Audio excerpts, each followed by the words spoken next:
I'm Josh with Waupaca Community Media, and we're here to get the community up to date. We got Ron Sari from the Waupaca School District and Aaron Jensen from the City of Waupaca. And the first thing we need to talk about is something the school board approved last night, an increase in substitute teacher pay. And in part, that's due to lack of substitute teachers. Tell us about that, Ron. Yeah, we have a lack of teachers, and we have six substitute teachers we can call on at any moment, and they'll come in. You know, we've got 186 teachers, so that's not a lot. We have 17 total substitute teachers, but the others, you know, they've got schedules that we have to work around, and we just can't call on them at a moment's notice. And it's like that across the whole country. And it's not just in education, it's in the private sector and all sectors. But one of our strategies, we hope, as we're competing for substitutes, is by increasing our compensation, that it'll hopefully make other substitutes out there want to come and sub for us. So we asked the board, and they approved last night to move from $110 a day to $130 a day. So we're pretty happy about that. We're sending a memo today to our subs to notify them. That starts immediately today. So hopefully that'll help us be able to secure subs a lot easier than it has been. And if someone wants to become a sub or they're interested, what's the best thing they can do to start that process? They can go right on our website under employment opportunities and sign up right there. If they want, they can call us and we'll walk them through how to get their license. If you have a certain amount of credits, you don't need to have a bachelor's or anything. If you do, that's great. Or if you have an associate's, that's great. But you just need a certain amount of college credits, and you can take this class, and you would be certified with a substitute teacher license. Perfect. We're going to shift gears a little bit. There's been some work on a new housing development in the city of Waupaca, or at least some planning toward one, the River North subdivision, which would be out near the industrial park side of town. And not a lot of details yet, but Aaron, I know you've had some interest in development. What can you tell us so far? Yeah, I'm going to give just a brief recap and summary of what we're looking at here. And Josh, we kind of said this on a distant interview ago. 2 years ago, we said we have enough lots to last maybe 30, 40 years, residential lots, at the pace we were going. And now we've had a lot of housing development in the last 2 years, and we're actually looking at planning our next neighborhood. If that demand keeps up, we need a plan to put those homes, whether they be single family, two family, or multifamily. And that has resulted in the River North subdivision or neighborhood plan. And one of our economic development specialists, Andrew Dane, who has a lot of different experience in a lot of communities, works with us part-time. He's actually a plan commissioner at the city of Appleton. He had this thought, hey, the business park, which has Sunny Day Childcare, Fox Valley Technical College, a physical therapy business, has kind of naturally developed into this area that would really complement a residential area. So we've worked with Vanderwall and Associates on developing a conceptual plan, and then sent out a request for proposals where we can kind of show our vision to developers, builders, and then get their reaction. And we weren't sure, were we going to get a lot of interest, a little bit of an interest? And we're happy to report those proposals were due last Friday, and we did receive interest from some pretty reputable companies and development groups, and we're excited to continue down the road. Now, what that looks like, we're at the very, very early processes of this. So we have to work through details, and we will do that over the next couple months. But it's always good to know that there are people that are interested in investing in Waupaca. So we've been encouraged by that. Cool. Another hot topic is broadband internet. And, Aaron, you can probably attest that most city residents are probably fairly well covered. But Ron, you cover a lot of rural area with the school district. And what do you see from people? Well, we do, in the outside of the city limits, have some problems with some connectivity our parents and students are experiencing. And I don't know exactly, but I would guess in the neighborhood of 30% of our student population would have some intermittent or not real strong internet connectivity. And maybe a small percentage, I would guess maybe 5 to 7, have zero internet.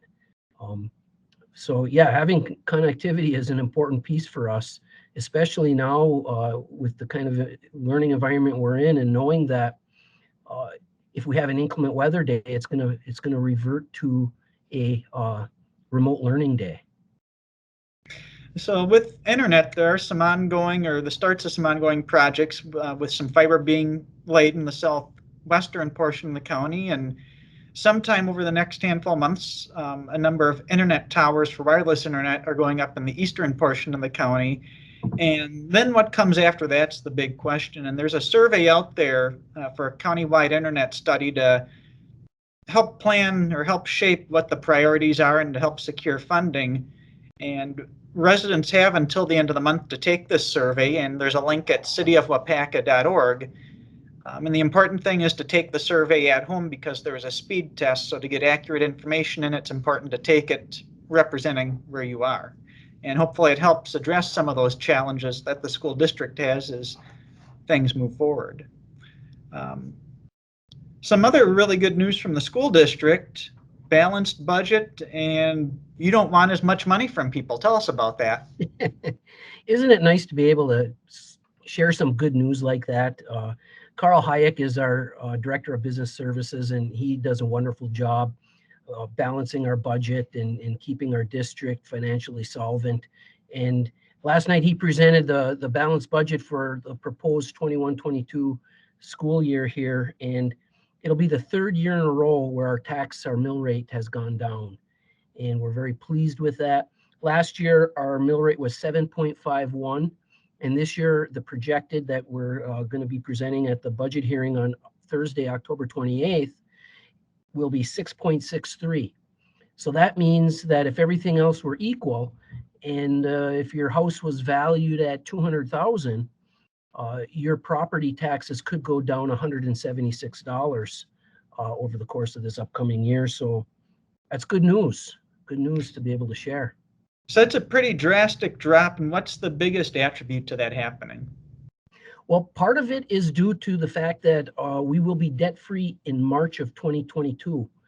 So this coming March, that debt that we're carrying from that short-term loan that we took when we built Comet Field, that'll fall off. That'll help. I think the other part is the property valuations have increased. And if I'm remembering correctly, it's a little over 7% increase. And that spreads that burden around. So that means that the mill rate will drop a little bit. And yeah, hopefully we can continue this trend. When you compare us to other municipalities, I think you'll see that our school taxes are one of the lowest. And we're pretty happy about that. Hopefully people would move here for that. I don't know.